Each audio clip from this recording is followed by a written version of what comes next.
Hola a todos, ¿cómo están? Bienvenidos a nuestro 10º episodio. Yo soy Gaby. Yo soy Chris. Y esto es Un Shot con nosotros. Bueno, ¿cómo has estado? Bien, ¿y tú cómo has estado? Bien. Bueno, se preguntarán por qué estamos en este nuevo spot. Bueno, pues cuéntales por qué. Porque hoy trajimos a nuestro primer invitado. Nuestro primer invitado, ya que es nuestro 10º episodio. Gracias por ser tan constantes y tan firmes escuchando este podcast. Sí, no, agradecerles igual el apoyo, los mensajes. Y nada, vamos a darle una bienvenida a nuestro invitado. Así que un aplauso. Público.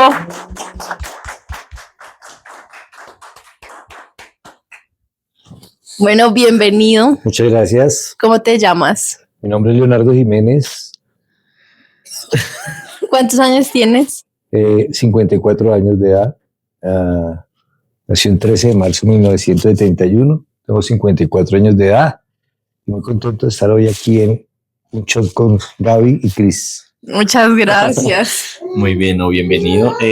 Bueno, el día de hoy nosotros, la idea es cómo contar la historia de Don Leo, que él es pastor de la iglesia Montesión, y pues él nos va a contar un poco de su vida pasada, cómo fue, cuando sintió el llamado, y pues más adelante vamos a ver también ya otra parte que es referente a la iglesia, pero pues como para iniciar es eso. Entonces, ¿se quieren tomar un shot conmigo? Sí, nos podemos tomar un shot con ustedes. Vamos a ver qué trajo producción. ¡Producción! Ya producción nos trajo el café, muchas gracias. Muchas gracias. Mi mamá es producción. Bueno, entonces vamos a dar inicio a este espacio del podcast. Espero que se sientan súper cómodos, que puedas hablar con libertad. Aquí Claro pues sí. no nos gusta mostrar algo que no somos, entonces pues como para que sepas. Entonces, bueno, me gustaría conocer tu historia, de dónde vienes, quién eras antes de ser pastor, quién fue Leonardo. Y bueno, pues empezar. Bueno, primero que todo, muchas gracias por la invitación, por permitirme estar en este espacio, por poder llegar a todos los que ven este shot. Y realmente, pues el comienzo diciéndoles que nazco en Bogotá, año 71, como lo mencioné al principio. Soy el hijo mayor de una pareja de esposos, obviamente, que tiene, digo esto porque un temor a Dios. Desde muy temprano, de jovencito, empecé a escuchar del Evangelio, empecé a oír a mi mamá, fue la primera en conocer del Señor Jesús. Luego mi padre llega al conocimiento, el camino del Señor, por unas situaciones que Dios permite, y bueno, ahí están caminando con el Señor juntos. Yo soy ese hijo mayor del cual desde temprana edad, como a los 15, 16 años, me fui de la casa, entré a la escuela militar de cadetes, salí allí con el grado subteniente, estuve un tiempo allí, luego pido la baja porque desde muy temprana edad, antes de ir al ejército, con los primos y en las fiestas empiezo a tomarme los cunchos de trago, a fumarme las colillas de cigarrillo y a meterme en ese mundo. Y ya en sexto bachillerato ya tomaba yo como una persona adulta, grande, y bueno, escondidas obviamente, pero me castigaban cuando me sorprendía. Luego de esto, pues ya me voy al ejército, ya tengo una independencia económica, muy sardino, iba a cumplir 18 años cuando ya salgo de subteniente, 18 años tenía, y ya tenía como un vicio, y entonces continuó con él. Eso me trajo unos problemas porque me acuerdo que una vez en uno de esos servicios, cuando uno tiene el descanso, yo tenía que irme a dormir para volver a retomar a la madrugada el servicio, y yo me puse a tomar en vez de irme a descansar. Y a la madrugada me ha cogido el sueño y llegó el coronel a pasar que hizo revista y me encuentra dormido. Entonces me arrestaron, fue mi primer arresto. Después tuvo en otra unidad otro problema, también por alcoholismo, realmente. Entonces, siendo muy joven, yo estaba muy metido en este mundo y termino pidiendo la baja porque pues, mi futuro en el ejército no era bueno. Ya es una vida supremamente manchada. Entonces decido retirarme. Salgo de allí y luego entro por el sector oficial, también en la parte investigativa. Y bueno, ahí hago de todo, pero todo el tiempo relacionado con el alcohol. O sea, yo en sano juicio era un buen empleado, en sano juicio era una persona que rendía, que tenía la confianza de mis jefes, pero tan pronto tocaba la botella, realmente entraba en un grado de irresponsabilidad muy, muy tremendo, que gracias a Dios me libró pues de una cárcel o de una muerte, porque pues era lo que me hubiese sucedido en mi destino por causa de todo lo que había vivido. Bueno, y estando ahí ya en ese trabajo, en el sector oficial, conozco la que es mi esposa y con la cual tengo 3 hijos, pero hasta ese momento, bueno, nuestra primera hija, y tiene que ella vivir toda mi vida de alcoholismo, de gritos, de peleas, de maltrato.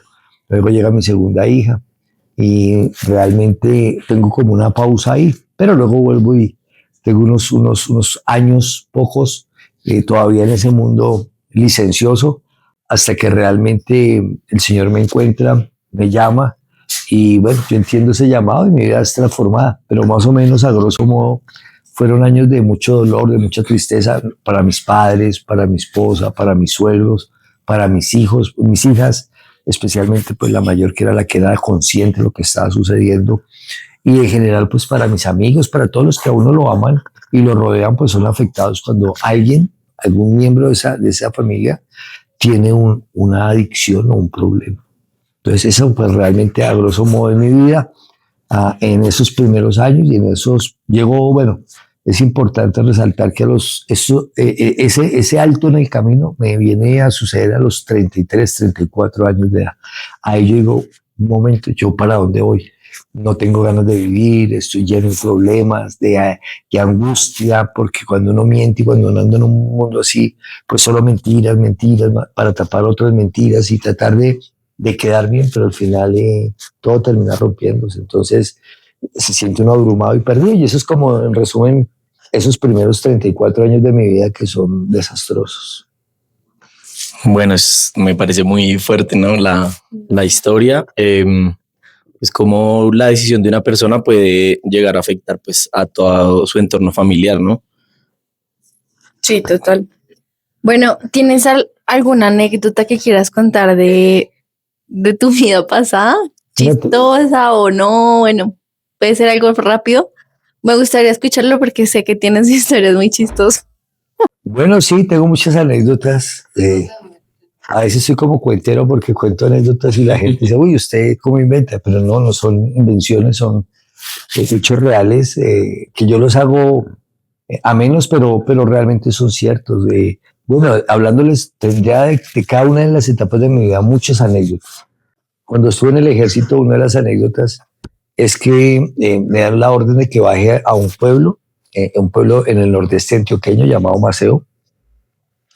Y es el orden público en aquellos años, estoy hablando del año 90, 91, era fuerte, mucha guerrilla, había mucho, pues como hoy, pero era zona de orden público.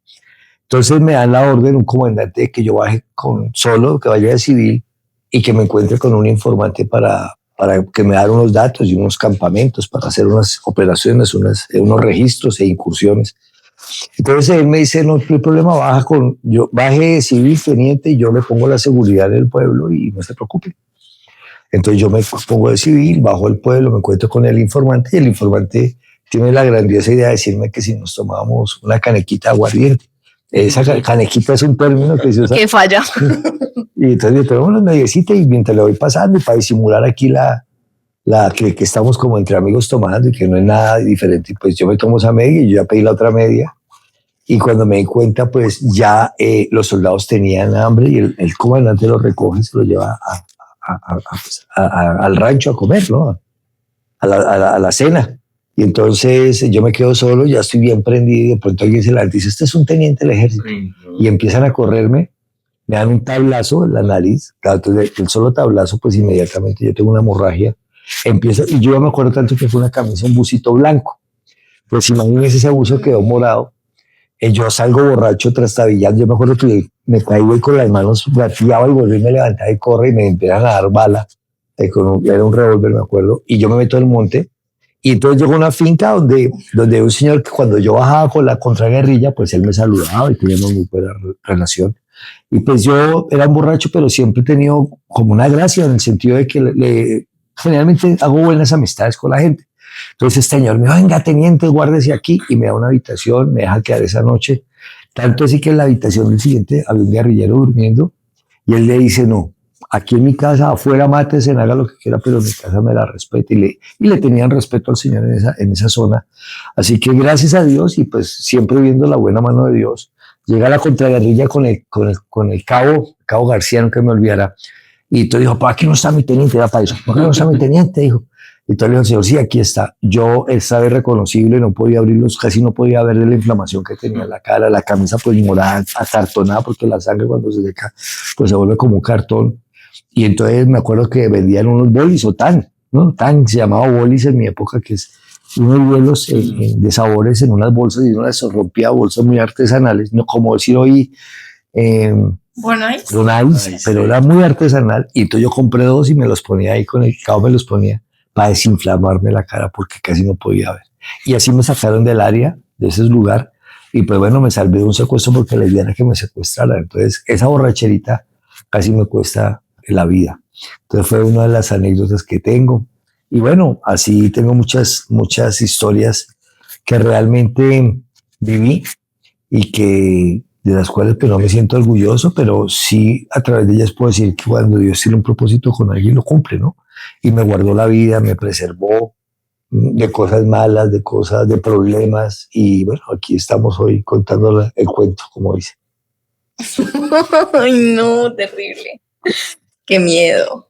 Terrible, muy, pues cosas que uno no pensaría, parece una película, no parece una serie. Sí, parece irreal. Bueno, ¿hubo un momento, alguna situación que marcó el antes de tu vida y el después del inicio, como del llamado?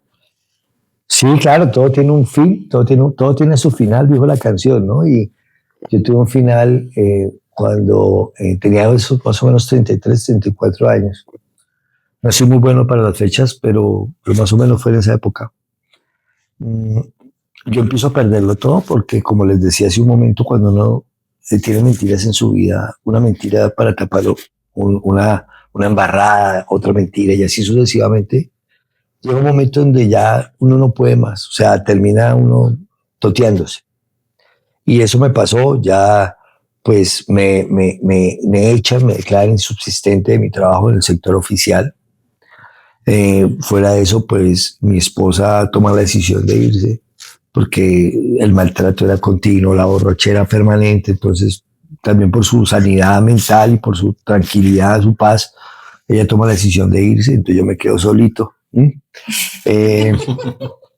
Fuera de eso, pues todos los amigos, si uno no tiene dinero, si uno está en la inmunda, como dicen coloquialmente, pues se queda uno totalmente solo. Entonces yo me quedo solo. Los únicos que, bueno, las únicos que permanecieron ahí fueron mis padres y ellos me dijeron, bueno, pues véngase para acá, me ponen algunas condiciones, porque yo termino sin nada, sin trabajo, las cosas pues las que habíamos conseguido, pues mi esposa se las lleva, y lo poquito que me quedó pues lo perdí. Entonces la situación fue muy grave, muy difícil. Yo me voy a vivir con mis papás en ese momento y empiezo a sentir que mi vida no va para ningún lado. Una tristeza profunda, días de mucho, o sea, el trago, pues en el momento, pues lo tiene uno, como dicen vulgarmente, embrutecido, pero cuando venía el guayao, cuando venían esas depresiones, porque eso produce el trago, los guayaos son depresiones momentáneas, momentos muy tristes, una ansiedad, una zozobra, un desasosiego, todas esas sensaciones se conjugan con el alma del hombre. Y entonces yo realmente empiezo a pensar que tengo 2 caminos, o uno es morirme, pero también había escuchado a mis padres hablar acerca de la palabra, de tener un temor por no atentar con la vida de uno. Y pues nunca he tenido tendencia a suicida, la verdad. Sí amenazaba con matarme, pero nunca tuve esas tendencias y nunca lo haría. Pero sí estaba tan aburrido que llegué a concebir la idea de que yo no me mataría, pero pues me podía hacer matar, ¿cierto? De hecho, tengo una anécdota rápidamente. Un día estoy en esa crisis, voy a mi casa, veo a mis hijas, las saludo, peleo con mi esposa. Bueno, ya no era mi esposa, estamos separados, entonces peleamos. Yo me voy, llego a un lugar de mala muerte, entro al baño, me acuerdo tanto, ahí hay un hombre ahí, está consumiendo cocaína, yo también estoy ahí, y de pronto me agarro a pelear con él.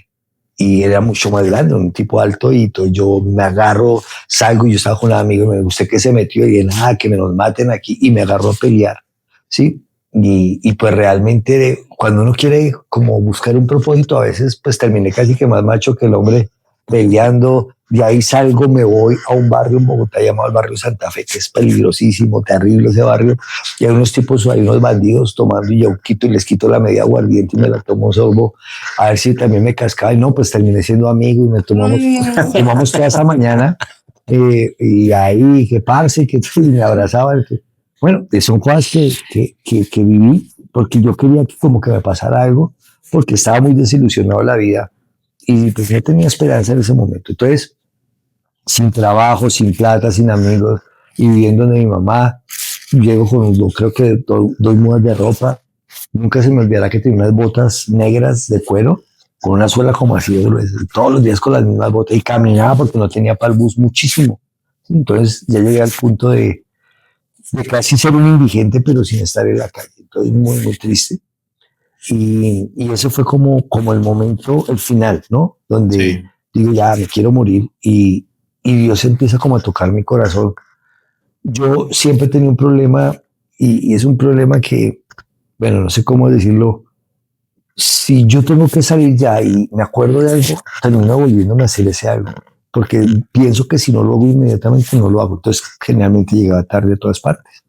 Sí, he mejorado un poquito, pero todavía lucho con esas cosas. O sea, yo digo, bueno, ya vamos a salir, y digo, ay, voy a lavar este cajón se ensució, y voy a pasarle un trapo, y me puedo poner a lavar el cajón sabiendo que te firme ya. Me puedo distraer en ese punto.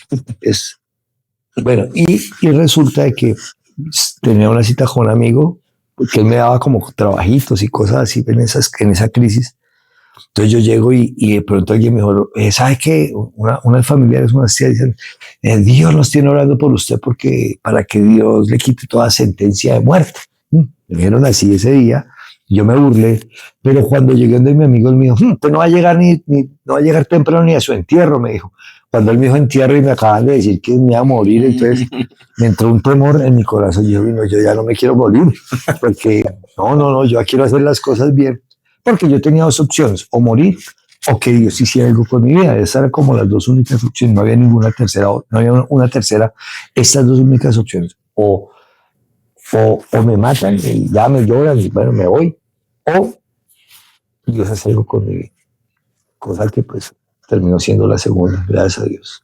Sí, sí, pues gracias a Dios, porque pues, bueno, ahorita que pues yo lo vivo con Don Leo, pues uno ve a tantas personas que pues su merced ha ayudado, escucha, y pues obviamente Dios vio eso en su momento que pues tenía que pues pasar, así tenía que ser. Yo quería preguntar, digamos así, ¿cómo sintió pues Don Leo cuando, como ese llamado? O sea, como sí, que se sintió en ese momento, cómo pasó, cómo dijo, cómo llegó a decir como esto es lo que tengo que seguir. Bien. Bueno, creo que con cada persona es diferente, es distinto, no es una regla general. Dios puede usar muchas circunstancias. En mi caso, como les digo, pues una profunda tristeza, una necesidad porque algo pase, sentirse a uno. Hay una historia en la Biblia, de pronto ustedes la han escuchado, yo creo que sí, mucha gente la que nos ve también la vio, del hijo pródigo. Dice que ese hijo pródigo se encontraba en una situación muy, muy paupérrima, ¿verdad? Estaba allí en un lugar, en una finca, en una hacienda de un hombre que le había dado la oportunidad de trabajar en unas condiciones infrahumanas, comiendo de la comida de los cerdos.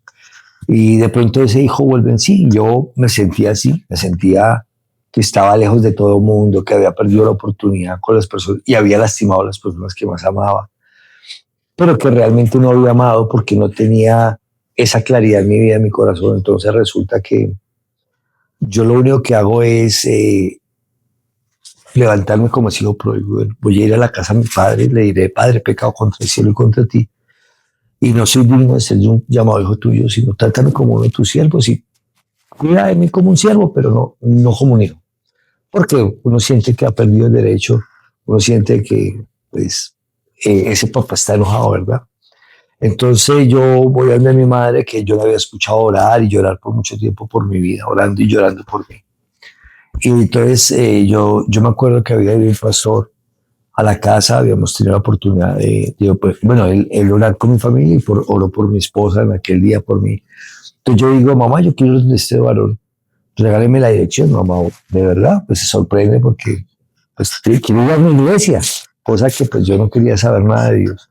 Entonces yo voy a la iglesia, me dan la dirección, llego a la iglesia ya, y ese día pues estoy todo el día y hay una práctica en la iglesia, para los que no saben, que es ayunar, que entonces a uno sin alimento todo el día a orar, y el ayuno lo hace uno pues para estar concentrado en las cosas de Dios, para no moverse allí. Y resulta que acontece que estando allí, me llama un amigo y me dice, bueno, veámonos que le quiero gastar un trago. Y yo, trago. Y yo, bueno, pero pues todavía no he cambiado bien, ¿no? Entonces, listo, lo deja así, y yo salgo, me consigo lo del bus porque era la situación tan difícil que mi bus tenía. Y salgo allí, me encuentro con el amigo.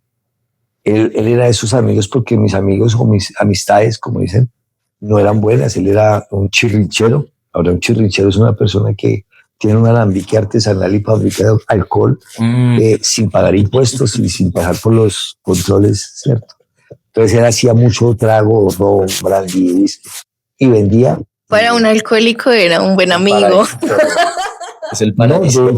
de hecho, él un día me deja en una bodega con un poco de trago y yo esa noche me tomé como unas 2, 3 botellas. No. Sí, o sea, entonces nos encontramos y ese día llegó a las 7 de la mañana a mi casa. Pero estaba hasta pasmado, o sea, no iba ebrio ni nada, sino muy pasmado y muy triste, muy triste, muy triste. Entonces llegó a la casa y mamá me dijo, ¿cómo le fue? Me dijo, yo bien, imagínate, yo me había ido al día anterior a las 9 de la mañana a la iglesia y llegó el otro día a las 7, pues con los ojos en la nuca, realmente no, muy mal. Y entonces entro y mamá no me dice nada, me dice, ¿cómo le fue? Bien, mamá, yo agacho la cabeza, muy achantado, ¿no? Me encierro en mi habitación. Y yo creo que los peores días de mi vida, he tenido días re malos, pero ese día fue uno de los estrella, porque realmente yo entro en una zozobra, en una angustia, en un desazón, y yo empiezo a llorar y digo, bueno, Dios, ¿será que yo nunca voy a poder con este vicio? Porque ya sentía que el vicio era mucho más grande, no lo podía ya dominar, él me dominaba a mí en todas sus formas. Entonces lloro y ese día fue eterno, el día fue gris, oscuro. Póngale así como a las 6 de la tarde cuando empieza a caer el ocaso, así, todo el día fue así oscuro. Y yo ese día lo pasé muy mal. Yo salgo de la casa el martes a la iglesia, vuelvo el miércoles, todo el miércoles fue terrible. Y el jueves había servicio en la iglesia. Entonces le dije, mamá, préstame otros 2,000 pesitos que voy para la iglesia. Y dije, mamá, volví, me apostó los 2,000 pesos y bueno, yo me doy ese día y ese día, pues realmente yo le digo, Dios, pasa algo en mi vida. El pastor ora por mí, yo voy con el amigo que tenía en ese momento, como mi mejor amigo que uno llama, pues los dos tomábamos juntos y él me dijo, si usted deja de tomar, yo también. Entonces le voy para la iglesia y papá, lléveme y nos vamos los dos a la iglesia. Allá nos dan una palabra, oramos. También estoy todo el día en la iglesia, o sea, nos vamos sin comer nada todo el día allí. Y ese día salgo y bueno, para resumir el cuento, es el último día que yo veo en mi vida, hace más de 21 años. Entonces, es lo que Dios puede hacer en el corazón de un hombre. Yo estoy allí, salgo de la iglesia, llego a mi casa y empiezo a leer la palabra, a querer conocer, a seguir volviendo a cada servicio. Y yo escuchaba al pastor y apuntaba todo lo que él decía. Cuando hablaba de algo que yo no sabía, yo lo anotaba, llegaba a mi casa, mi mamá pues ya llevaba muchos años de evangelio, entonces yo decía, mamá, por ejemplo, hay un personaje en la Biblia llamado Nabucodonosor, entonces yo escuchaba a Nabucodonosor, un nombre largo y raro, y todo esto, y yo, mamá, ¿usted ha escuchado el nombre de Nabucodonosor? Y claro, Nabucodonosor fue el rey de Babilonia que en el año tal se llevó al pueblo cautivo, 70 años, al pueblo de Israel, y yo decía, pero mamá, ¿usted por qué sabe? Y yo pues no sé quién es Nabucodonosor, yo me confrontaba, Y ella me decía, ¿por qué yo estudio la Biblia, mijo? Porque la iglesia hemos hablado de él y nos han enseñado. Entonces yo me encerraba y empezaba a estudiar todo lo que fuera Nabucodonosor. Y para que la siguiente vez que el pastor llegase a hablar del tema, yo ya sabía quién era Nabucodonosor y no sentirme como perdido. Entonces esto despertó mucho mi deseo por estudiar la palabra, despertó mucho mi interés por conocer la escritura y empecé a estudiar, a repasar. Pues he tenido algo que siento que es como una gracia de Dios, aunque es una gracia realmente, pero un regalo, ese regalo de tener memoria. Entonces yo empecé a hacer estudios de memorización, además de que ya había matado tantas neuronas con el alcohol. Entonces empecé a repasar y aprender muchos textos de la Biblia. Entonces ese fue como mi comienzo de esa conversión, de un mundo gris a un mundo de resplandor. Ok, fuerte. No, increíble. Sí. Bueno, ¿y sientes que hay algo puntual que fue muy difícil al dejar esta vida? O sea, como al llegar a ese cambio. O sea, ¿qué fue lo más difícil de dejar este camino? No. Es como si alguien está secuestrado, ¿verdad? Lo tienen en un sótano o en un subterráneo, en un cepo, una cuestión así, una cárcel, y de pronto lo libertan y decirle al prisionero, bueno, ¿qué extrañas de tu cautiverio? Pues no se extraña nada, ¿verdad? Porque era oscuridad, porque era tinieblas, porque era tristeza, porque era agobio, porque era desesperanza. Pues si usted me pregunta qué extraño el pasado, pues absolutamente nada, porque fue una vida muy triste, ¿cierto? Fueron días de mucha angustia y de mucho desazón. Entonces, pues, volver a su casa, ¿no? Encontrarla limpia, la cena servida como ese padre que recibe a su hijo pródigo, que lo cambia, que le hace fiesta y uno dice, no, extraño las algarrobas o la finquita, ¿cómo estará? Pues realmente no hay ese espejo retrovisor, no lo hay, ¿sí?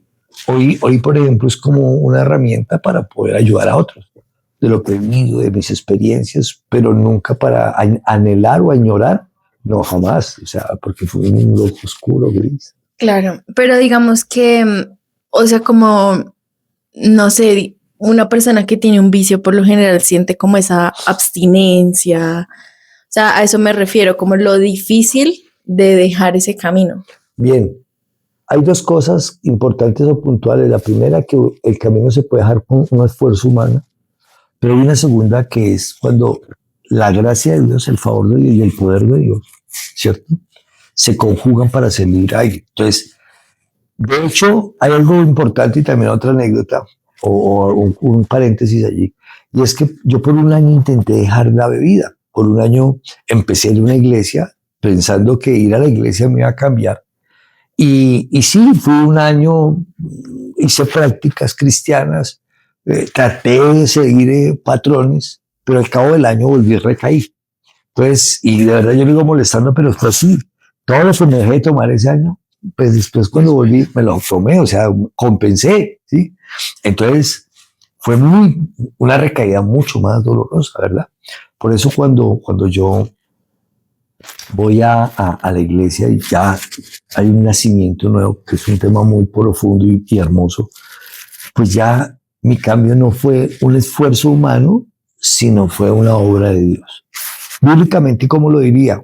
Pablo era un perseguidor de la iglesia, ¿verdad? El apóstol Pablo. Él pedía cartas a los principales para seguir a un pueblo, porque él sentía que lo que hacía era correcto, y perseguir cristianos lo hacía sentir bien, porque decía, bueno, estoy luchando a favor de Dios contra todos estos que hablan carreta, y bueno, hasta que camino a Damasco, algo pasa en la vida de Pablo, y termina de ser perseguidor a ser perseguido. ¿Qué es lo que pasa ahí? Que cambia la mentalidad de Pablo y lo transforma para empezar a hacer lo que antes aborrecía, que era los cristianos, ser parte de esa secta, que se decía la secta de los del camino, ¿verdad? Y entonces es una obra poderosa, mística, porque es misteriosa, ¿no? Y solamente la puede hacer Dios. Entonces, si me preguntan qué fue lo que más le costó, yo creo que, bueno, ya la parte más difícil fue la parte de volver a restaurar mi relación con mi esposa. Esa fue la más dura, porque ya no se trataba de mí, se trataba de otra persona, ¿verdad? El vicio era en mí y yo con la ayuda de Dios, o Dios en mi vida, me ayudó a dejar algo, pero fue así, como un chasquido de dedos. No solamente en el alcohol, en el cigarrillo, yo fumaba igual que bebía. Entonces, dejar las dos cosas las dejé en un solo día, para nunca más volverlo a hacer. Hasta el día de hoy han pasado 20 y pico años y nunca más lo he vuelto a hacer. Y no he tenido necesidades ni tentaciones de que, uy, es que estoy que me tomo un traguito. No me nace, ni se me despierta un interés por ello.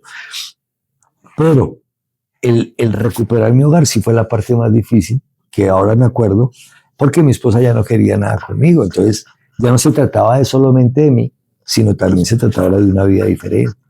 Eso fue como lo más difícil. Sí, claro, porque pues ya en ella pues lo único que venía viviendo era pues lo que había pasado. Y como llegar de un momento a otro, como no, ya ahora sí, esta vez sí. Pues claro, en ella era como, uy, no, espere, porque no le creo. Sí, no, es totalmente, así fue la situación, nadie me creía. El único que creía era el Señor en mí. Sí. Yo creería también que mis padres, por más de que me veían, pues tendrían la incertidumbre a qué horas vuelve atrás. Mi esposa pues siempre la tuvo. Bueno, por un tiempo la tuvo, no siempre, por un tiempo la tuvo.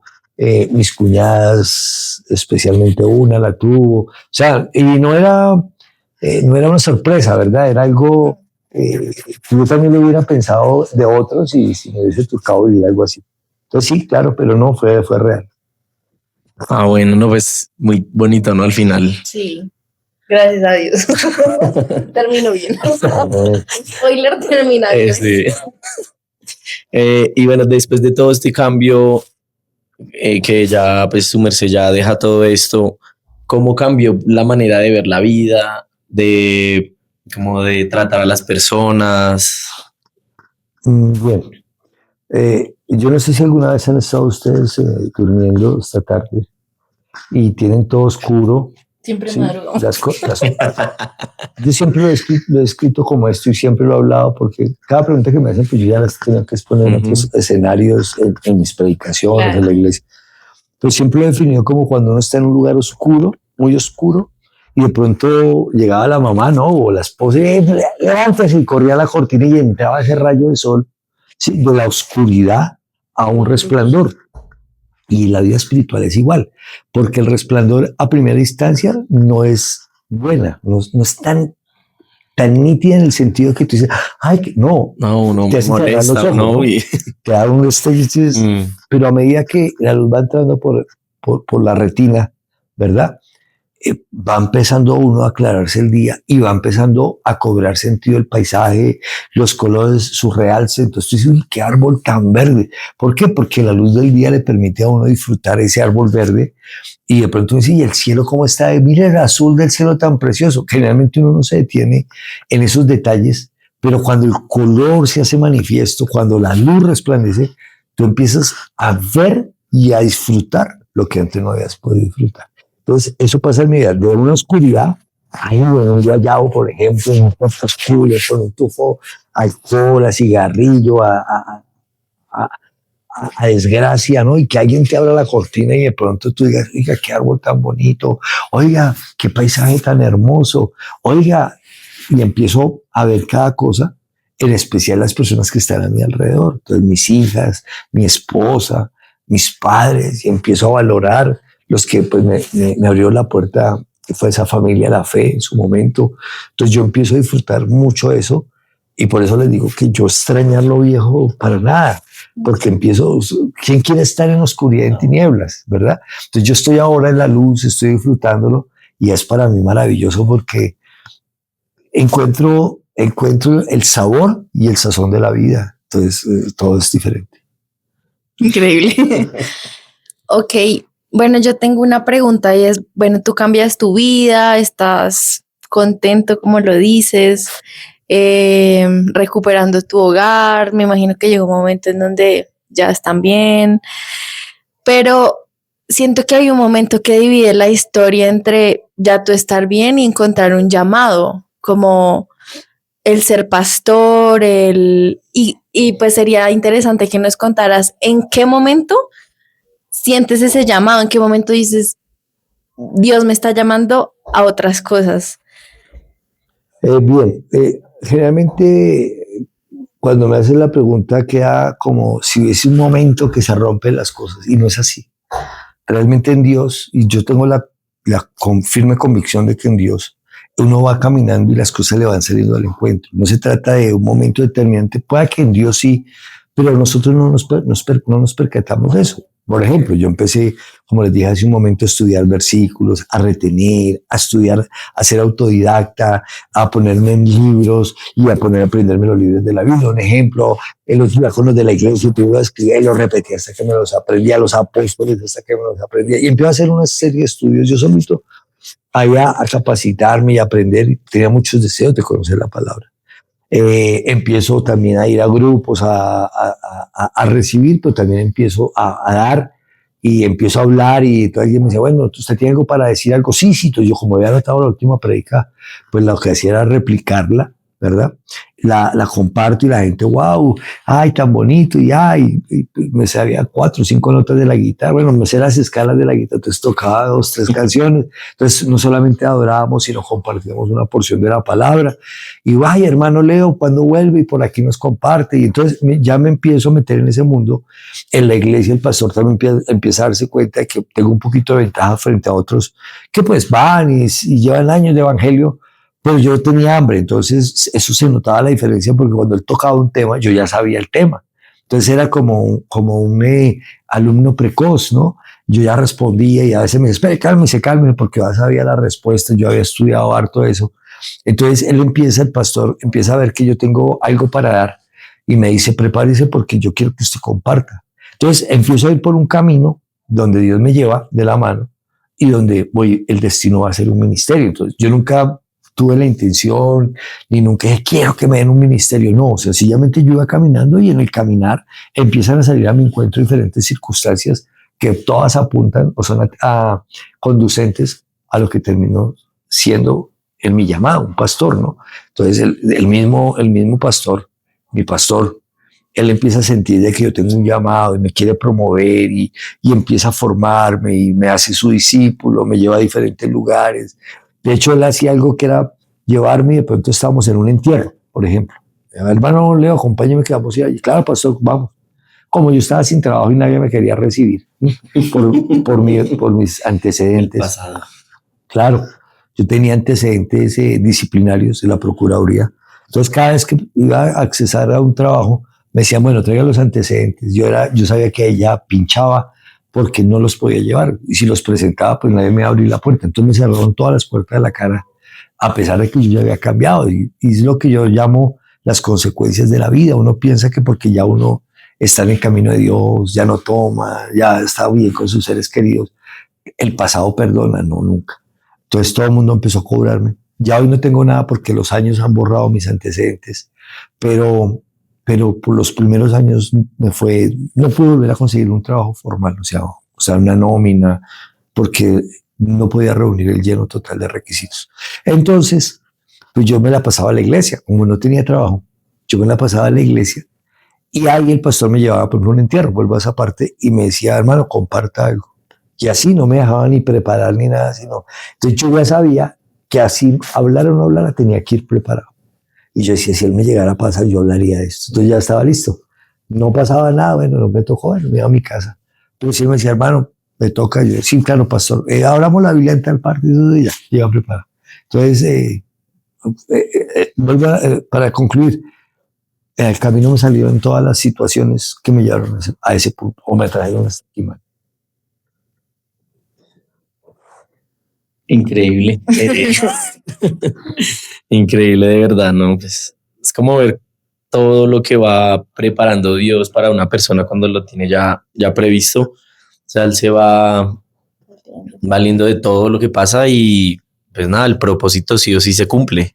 Nada que hacer, o sea. Sí, no, tiene más reverso un avión en el aire que cuando Dios ha determinado un propósito, ¿no? Uno lo ve en la Biblia. Moisés era salvo de las aguas porque tenía que cumplir un propósito. Juan tenía que ver una revelación, salvado de todas las torturas y la muerte que le quisieron propiciar. Siempre Dios va a guardar y a preservar su propósito. Y esa es la certeza que hoy tenemos en él. Amén. Amén, sí, Señor. Bueno, y ya para finalizar, tenemos nuestras últimas tanda de preguntas fugaces. Y es algo, pues, que me inquieta mucho porque he visto que en la iglesia, pues, se maneja lo que es la religiosidad, el fanatismo, y la gente que no va a la iglesia habla mucho de esto y como que critica mucho esto. Ay, es que los cristianos o las religiones o las iglesias son súper fanáticos y todo es pecado y todo es malo. Y pues ahora que tú eres pastor, ¿cómo combates eso? Y, y cómo pues lo ves, lo que lo demás gente pues dice. Bueno, la religiosidad es algo muy inherente al ser humano. Todos de alguna manera terminamos siendo religiosos, ¿no? Siguiendo prácticas, repitiendo cultos, ceremoniales, ritualismo. Pero bueno, a través de la palabra, porque todo nos lo enseña la palabra y nos lo presenta a través de los tiempos, cómo Jesús combatió esto. Acordémonos que estaban los fariseos, los saduceos, y era esa clase religiosa que querían ponerse cargas, yugos pesados, pero que ni ellos mismos podían moverla, ni sus padres ni ellos podían, porque era imposible.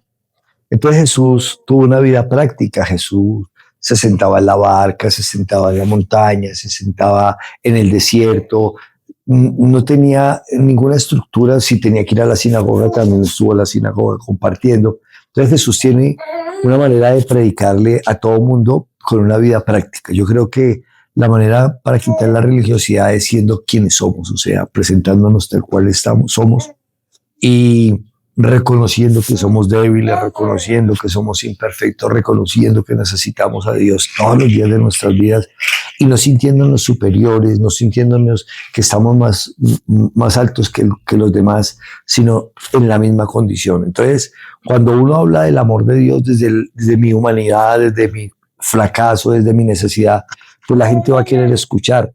Lo que la iglesia hizo fue sentirse mejor que otros, sentirse mucho más espirituales, entre comillas, y entonces hacían sentir mal a los demás, los hacían ver como incapaces frente a la voluntad de Dios, que era caminar en una perfección, pero cosa que no es cierta. La Biblia no nos habla de perfección, nos habla de imitar a Jesús, de llegar a la estatura del varón perfecto, y Jesús nos ayuda en nuestra debilidad. Realmente solamente, bueno, realmente es poder poner los ojos en Él, es realmente poder ver que Él nos cubre, que nos justifica y que nos ayuda en nuestras debilidades, que todos los que estamos aquí, los que nos ven, estamos llenos de falencias, estamos llenos de imperfección, y el único perfecto que puede justificar nuestra incapacidad es Cristo. Eso pasa con la mujer adúltera. El Señor dice: ¿dónde están los que te acusan? Y yo tampoco. Y Él dice: yo tampoco, porque a diferencia de los demás, si alguien había justo sin pecado era Él, y Él tampoco se atrevió a juzgarla. Y en esa justificación y en esa protección, porque el Señor termina protegiéndola de toda de toda esa jauría de hombres perversos que querían tomar justicia por su propia mano, termina el Señor librándola a ella y transformándola. Entonces, la manera de combatir la religiosidad es esa, sintiéndonos todos iguales, que estamos en una misma naturaleza, que es la carne, aunque tenemos una diferencia en la vida del Espíritu, que es la vida de Cristo en nosotros resucitada, y la cual nos ayuda en nuestra debilidad y en nuestra imperfección. Cuando la gente ve eso, sabe que puede ser parte de. Mire que la Biblia dice que Jesús vino a los enfermos y a los perdidos, no dice que a los sanos. Si alguien está sano, pues ya no necesita a Jesús, porque Él no vino para ese tipo de personas, vino para los enfermos. Entonces la clave está en siempre sentirnos que estamos en esa condición y que le necesitamos. Eso la Biblia se conoce como ser pobres de espíritu, no sentirse grande, ni elocuente, ni nada. La capacidad y toda ayuda perfecta, dice la Escritura, provienen de lo alto. Entonces, nosotros no podemos nada si Dios no nos habilita. Ok, pues es una reflexión muy bonita, ¿no? Que pues siento que hace falta pues en nuestra sociedad, ¿no? Que más gente pues, conozca de Dios y pueda conocer pues la verdad que nos trae la palabra de Él, ¿no? Bueno, digamos que yo en algunas veces he visto gente que vive como más desde el miedo, ¿no? O sea, como no hago algo porque me da miedo que Dios me castigue o algo así, y no pueden vivir esa relación de amor que pues sería mucho mejor esa relación de padre e hijo, de vivir desde el amor. Entonces, pues, ¿qué le diría don Leo a las personas que viven más desde el miedo que desde el amor? Bueno, pues, ¿qué les diría? No, que realmente se den la oportunidad de conocer a Jesús, al Jesús de la Biblia, al Jesús de los evangelios, porque es el de los evangelios, el de la gracia, el de la oportunidad que nos otorga el cielo, el Padre bueno, como dice la Escritura en Juan 3:16, dice, de tal manera Dios nos amó. Y ese de tal manera, pues, ¿qué puede encerrar, no? De tal manera, o sea, si aún la Escritura dice que los cielos de los cielos no pueden contener al Padre en su grandeza, en su inmensidad, en su gloria, y dice que de tal manera, o sea, ese Dios inmarcesible ahora nos extiende a nosotros ese amor para rescatarnos. Entonces, yo tratar de cuantificar el amor de Dios, eso es una locura, pero sí sé que la puedo disfrutar, sé que lo que Él ha hecho, lo ha hecho por rescatarme a mí a través de su Hijo, porque en mí no había capacidad, en mí solamente había debilidad e imperfección y fracaso. Su Hijo cumple ese sacrificio por mí y me da la oportunidad de volver a reconciliarme con el Padre, en la justicia de Él, en el amor de Él. Mire que anteriormente, y con esto quiero explicarlo rápidamente, el sacerdote entraba a ofrecer un sacrificio al lugar santísimo y él tenía que ir amarrado en su pie con un lazo, ¿verdad? Y si él no era en una perfección, dice que caía muerto. Ahí llevaba también atados a sus tobillos unas campanillas. Entonces las campanillas, en la medida que él estaba haciendo todo su acto ritual allá en el lugar santísimo, sonaban. Cuando dejaba de sonar y sumo sacerdote, y no respondía y campanilla no sonaba, era porque... Entonces con el lazo empezaban a hablarlo y de esta manera lo sacaban, porque el que osase entrar también moría. Entonces con el lazo lo sacaban y decían, no, pobrecito, no, iba mal preparado. ¿Sí? Entonces lo sacaban, porque era un trono de ¿qué? De juicio, ¿verdad? Pero en el Nuevo Testamento, a partir del sacrificio y de nuestro sumo sacerdote, que es Cristo, que es una ofrenda de amor perfecta, dice que podemos entrar confiadamente a su trono de ¿qué? De gracia. Ya la muerte y ese juicio que caía sobre ese sumo sacerdote ya cayó sobre Jesús. Ahora, ¿qué podemos hacer? No necesitamos ni el lazo ni las campanillas. Ahora podemos entrar confiadamente a ese trono y disfrutar de ese papá y de esa presencia. Entonces, ¿cómo ha cambiado la situación? Y eso es el mensaje, que podemos entrar, dice, confiadamente, como el padre que entra al regazo, el hijo que entra al regazo de su padre y se le acuesta a las piernas de papito. Y él dice, mi hijito, ¿qué quieres? Mi príncipe, ¿qué quieres? Entonces, sí, ahí está esa parte bonita y linda, donde realmente nosotros podemos disfrutar de esa presencia de Dios y gozárnosla, porque ya no va a haber juicio, ya no va a haber destrucción, ya no va a haber condenación, porque ninguna condenación, dice la palabra, hay para los que estamos en Cristo Jesús. Entonces, el Evangelio es muy lindo y es muy poderoso, y su sustancia, su esencia, pues es el amor. No hay nada diferente al amor, y el amor es el que realmente nos lleva a cambiar.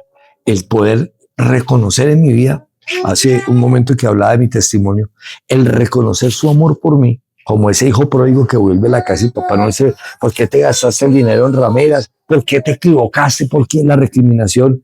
Él le dice, quítele la ropa, huele feíto porque estuvo con los cerdos, póngale su mejor vestido o el mejor vestido del padre. Piense que no era el vestido del hijo, era el vestido del papá. Y le pone que su mejor vestido, búsquele la mejor túnica. Y ese vestido, ¿quién nos lo otorga? Cristo. Él es nuestra vestidura. Póngale anillo, le da autoridad. No mereciendo nada, nos da autoridad. Y por último, nos calza. Y como si fuera poco, nos hace una fiesta. Entonces, mire que en ninguna parte yo encuentro que el padre lo haya recriminado, lo haya señalado, lo haya acusado, le haya deseado el mal por haber fallado como hijo. Todo lo contrario, le restaura, le vuelve a su posición de hijo, le atavía y como si fuera poco, le celebra. Entonces, realmente la invitación es a conocer a Jesús, porque cuando conocemos a Jesús realmente experimentamos su amor. Mientras vivamos la religiosidad, solo viviremos en el temor del juicio, de la condenación y de que estamos perdidos, sin esperanza. Pero hoy como cristianos tenemos una esperanza muy linda y es Cristo, y esa es la buena noticia para todo aquel que presta oído a la palabra de Dios. Porque la fe viene por el oír y el oír por la palabra de Dios. Amén. Así es, qué lindo. Y pues sí, yo creo que de eso se trata, o sea, de que nuestra mirada esté puesta en Él y no en los hombres, porque eso también pasa mucho, que la gente está hablando, es que los cristianos también se equivocan, y sí, obviamente nos equivocamos porque no somos perfectos, y no quiero ir porque entonces tal hermano que va a la iglesia me hizo esto, pero pues intentamos dar lo mejor de nosotros, pero somos imperfectos y por eso la mirada tiene que estar puesta pues en Él. Amén. Y bueno, ¿alguna anécdota que tengas de errores que cometiste como religiosillos que ahora pues son una enseñanza en tu vida? Sí, claro, bueno, errores todos. Eso es Uno chistoso. como cuando uno aprende a caminar si tiene que caer, ¿no? Claro. Y ahora que tenemos a nuestra nieta, pues seguramente se va a dar sus nalgaditas cuando caiga de colita o de cara. Y uno sabe que vamos a vivir eso y que pues rápido a ver cómo se le auxilia, pero es parte del proceso de aprender a caminar. En el Evangelio sí, de religiosidad tuve mucho. Yo tenía el concepto de que la santidad pues también se llevaba en la ropa, entonces yo me ponía calzoncillos blancos, camiseta blanca, sí, para determinar pureza, ¿no? Pureza. Pero realmente la pureza es la del corazón. Yo me puedo poner todo de blanco, pero si en mi corazón tengo envidia, celos, ira, cultura, pues ahí va a estar, eso siempre va a estar ahí manifiesto, las obras de la carne. Entonces yo me ponía todo de blanco y pensaba que así era mucho más puro. También llegué al punto de sentirme mejor que los demás, porque, pues como les decía, me guardaba en ayuno todos, a veces tuve la oportunidad de hacer largos ayunos sin comer nada por muchas semanas. Fuera de eso, aprenderme 20, 30 versículos diarios de la Biblia, pasarme la iglesia. Entonces yo decía, no, mejor dicho, yo ya estoy volando, yo ya estoy por encima del bien y del mal. Pero a veces el mal venía y me azotaba, el aguijón me chuzaba para acordarme y nunca se me olvidara que la perfección solamente está en Cristo, que nosotros somos humanos, fallamos y que los ojos tienen que estar siempre puestos, como decías tú, en el Señor, no en los hombres. Y una manera de enseñar esto es viviendo en una honestidad, presentándonos como somos. A veces queremos el orgullo, ¿no? Porque es lo que al hombre lo gobierna y lo que no permite muchas cosas. Y es que el orgullo nos quiera presentar como que, qué espiritual, el pastor que nunca se equivoca, el sabio hombre de Dios. No, todos nos equivocamos y todos tenemos los momentos de rabia, de ira, todos tenemos conflictos, todos tenemos momentos de angustia, de ansiedad, de desesperanza. Y entonces todo lo que hacemos rápidamente es llevar ese pensamiento cautivo a la obediencia en Cristo Jesús para volver a retomar el ánimo. Pero pues vivimos los baches, que pasamos las crisis, todo el mundo las tenemos que vivir. El que diga que no, pues realmente es un mentiroso, porque en el mundo tendréis aflicciones, dice la Escritura, y nosotros vamos a vivir esos momentos, pero dice, confía, yo he vencido al mundo. Ese confiar, ese instante que uno se toma para meditar en la palabra y recobrar el ánimo, que esa situación lo ha desgastado. Entonces dice, confía, sí, verdad, Dios en ti confiamos, y vuelve y toma uno ese aliento para poder seguir, pero las crisis siempre van a estar ahí. Entonces, qué bueno, por ejemplo, decirle a una iglesia, hoy vengo desanimado, he pasado por un proceso duro, hoy necesito más que nunca que me levante los brazos y no, hermano, porque es que yo soy tan espiritual que a mí nada me fatiga, nada me cansa, yo soy el superhéroe de Dios. Entonces, no, realmente no, es poder mostrarnos, y por eso Pablo, y quiero terminar con esto, dice, bástate en mi gracia, porque mi poder, dice el Señor, se perfecciona en vuestra debilidad. O sea, cuando yo soy débil, Dios se puede perfeccionar en esa debilidad. Y no está haciéndome ni fuerte, ni invencible, ni infalible, sino realmente haciéndome débil. Ahí es donde Dios opera y donde uno puede ver esa obra poderosa, portentosa de nuestro buen Dios. Increíble. Increíble todo, de verdad. Sí, amén, así es. Y bueno, me gustaría ya terminar con esta pregunta que es, ¿qué le dirías a alguien que siente que tiene un llamado, pero no sabe cómo proseguir? Sí, o sea, siento que tengo un llamado, pero no sé cómo responder ante esto. Mire, lo que pasa es que, bueno, se habla muchas cosas, ¿verdad? Mire, que tales pasos, que haga tales cosas. Yo pregunto y hay una cosa que dice la escritura, dice, tú eres mamá, ¿verdad? Y un día tú quedas embarazada y no sabía cómo se iba formando ese ser, ese pequeño ser, esa pequeña existencia en tu vientre. Entonces, uno dice, ay, hoy le salió una uñita, ¿no? Él va creciendo, pero ¿cómo se está formando? Pues eso es un misterio, ¿verdad? Bueno, ahora la ciencia nos lo explica las primeras tantas semanas, en la semana tal el corazón se fortalece, pero uno no lo ve. La ciencia no lo ha podido presentar, pero uno no lo ve. Dice que así como crecen los huesos en el vientre de la mujer, así es el Espíritu Santo, que no sabe dónde sopla ni dónde viene, pero ahí está. Entonces los ministerios pasa lo mismo. Como les dije, nosotros no tenemos que apresurarnos a nada, sino dejarnos llevar por el Espíritu Santo. Ahora, el mismo llamado que se va haciendo manifiesto nos va preparando, ¿sí? Moisés un día se le vino liberar al pueblo de Israel y va y tomó una decisión equivocada, se aceleró, ¿verdad? Mata al egipcio. Pero era parte del plan de Dios porque lo va a llevar a Madián, a un desierto, lo va a preparar, lo va a capacitar. Ahora, Moisés dice, me voy para el desierto a prepararme porque es que soy el líder, libertador de Israel. No, la misma situación lo termina llevando para que al final del día se cumpla el propósito de Dios. Entonces, quien tiene un ministerio no se preocupe, siga caminando, siga buscando a Dios, que Él se encargará, como el padre que toma a su hijito de la mano, de llevarlo al destino que Él ya tiene determinado. Entonces, muchas veces nos pasa lo de Moisés, en un afán de un ministerio, en un afán de hacer algo para Dios, dice la Escritura en 1 Timoteo, buena cosa desea, ¿verdad? Cuando uno quiere servirle a Dios, pues está deseando algo muy lindo y muy bueno.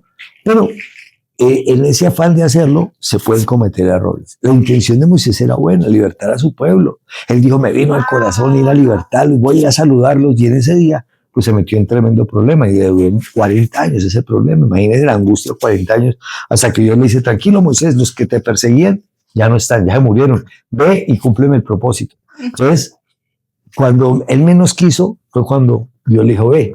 Cuando él quiso, Dios le dijo, retírate. Entonces, lo vemos en la Biblia, en Jesús. ¿Se acuerdan que, Señor, te seguiré? No, váyase, vuélvase. No, Señor, no quiero, sígueme. O sea, cuando alguien quería hacerlo, el Señor le decía, no, no me sirve. Porque realmente el llamado lo hace Dios y Él nos va llevando como el río, nos va arrastrando a lo que Él ha determinado. Entonces, yo digo a la gente, no corra, no busque hacer hacerse un ministerio. Si usted, bueno, tú eres padre, ¿verdad? Tiene una niña, para ahí se la escuchamos en este podcast. Uno no se prepara para ser padre. Uno sencillamente llega a ser padre y en ese caminar va desarrollando todas las virtudes. Lo mismo una mamá. Nunca ha sido mamá, pero un día cuando tiene a su hija, aprende a leer mamar, aprende a cambiar el pañal, aprende a arrullarla, le empieza a conocer esos pequeños signos que se empiezan a interpretar y uno dice, ¿tiene sueño? ¿Por qué sabe? ¿Por qué ese llanto es de sueño? ¿Por qué ese llanto es de hambre? ¿Por qué ese llanto? ¿Cómo hace para aprender todo eso? Y así pasa en la vida y en la vida espiritual. Cuando uno va caminando con el Señor, Él se encarga de hacerle entender cada momento, cada instancia y a proyectarlo en el propósito. Sin esfuerzo. Bueno, muy interesante, ¿no? Sí. Muy, muy interesante, porque pues uno no sabe, de pronto alguien que nos escuche esté pasando por algo así. Así es. Entonces sí, pues nada, pues yo quería agradecerle a don Leo pues por estar aquí, por abrirnos su corazón, por contarnos sus anécdotas. Para nosotros pues es muy valioso.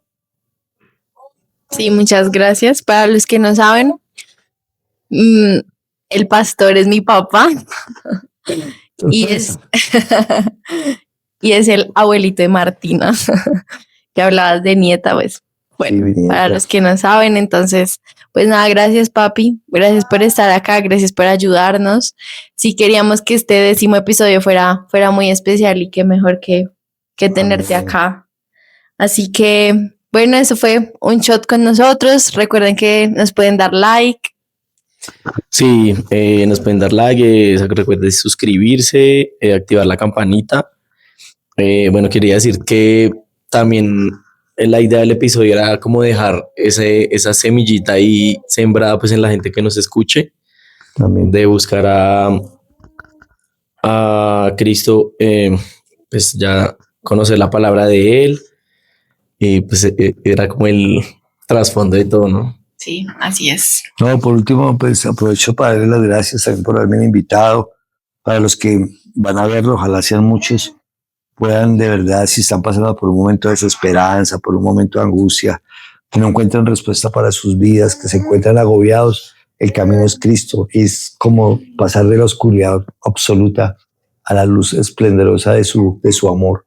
Entonces, pues ojalá puedan tomar este consejo, y cualquier cosa que podamos servirle, estamos dispuestos para escuchar, para ayudar, para dar un consejo. Amén. Nunca desde el juicio, desde la condenación, sino siempre desde ese amor de Dios que nos rescata, que anhela vernos salvos, que anhela tenernos en su reino, y no poniéndonos cargas ni imposiciones, sino sencillamente enamorándonos. Cuando alguien se enamora, y pues no sé si les ha pasado, cuando uno está enamorado, uno termina haciendo lo que la otra persona quiere. Y nunca le va a imponer si dice, no, a ella no le gusta o a él no le gusta, ay, yo no quiero volver a hacer eso que a él no le gusta. Entonces, mire que el amor tiene la capacidad de transformar y de hacer las cosas distintas, diferentes, de nuevo. Y es lo que pasa con Dios, cuanto más el amor de Dios, que es el que nos transforma, el que nos cambia, el que nos hace tomar senderos o rumbos distintos o un contraste a una dirección que traíamos. Entonces, nada, la invitación a todos que vean este show, que lo disfruten, y que si en algo les pudo ser de testimonio para una situación, pues gloria a Dios por esto, y quedamos prestos para cualquier requerimiento, necesidad y consejo. Muchas gracias. Aquí también dejamos las redes sociales de Montesión para los que quieran ir a seguirlo. Nuestras redes sociales, recuerden que tenemos TikTok de Un Shot con nosotros.